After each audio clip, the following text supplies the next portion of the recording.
नमस्कार दोस्तों, हमारे YouTube चैनल बुद्धवाणी में आपका स्वागत है।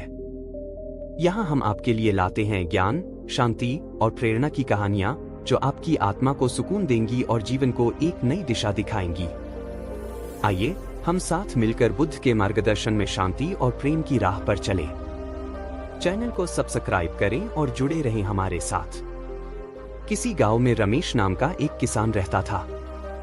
उसके पास अच्छी खेती बाड़ी थी, धन धान्य की कोई कमी नहीं थी, पर फिर भी उसे मन की शांति नहीं मिलती थी। वह हर समय चिंता में डूबा रहता था, कभी अपने खेतों की, कभी अपने पशुओं की और कभी अपने परिवार की। एक दिन रमेश अपने गुरु के पास पहुंचा और बोला, गुरुजी, मेरे पास सब कुछ है, फिर भी मैं चैन से नहीं जी पा रहा हूं। कृपया मुझे मन की शांति का रास्ता दिखाइए।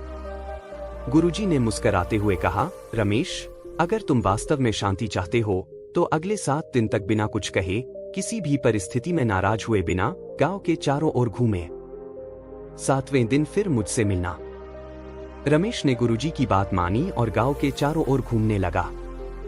वह लोगों से मिला, उनकी समस्याएं सुनी और मदद करने की कोशिश की, लेकिन उसने एक भी शब्द नहीं कहा और न ही किसी बात पर नाराज हुआ। धीरे धीरे उसे एहसास हुआ कि उसके पास बहुत सी चीजें हैं जिनके लिए उसे आभार मानना चाहिए। उसके मन में दूसरों की मदद करके एक अजीब सी खुशी होने लगी।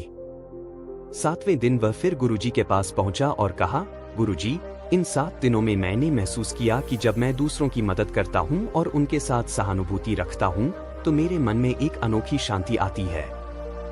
गुरुजी ने उत्तर दिया, रमेश, शांति पाने का सबसे अच्छा तरीका है दूसरों के लिए कुछ करना, उन्हें समझना और उनके साथ सहानुभूति रखना। जब तुम अपने मन से अहंकार और स्वार्थ को हटा देते हो, तब असली शांति का अनुभव होता है।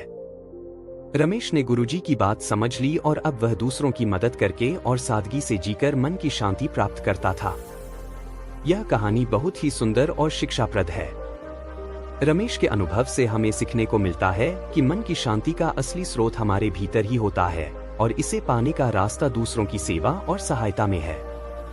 गुरुजी के मार्गदर्शन से रमेश ने यह सीखा कि जब हम दूसरों के लिए अच्छा करते हैं और अपने जीवन से अहंकार और स्वार्थ को हटा देते हैं तो हमें शांति और संतोष की प्राप्ति होती है।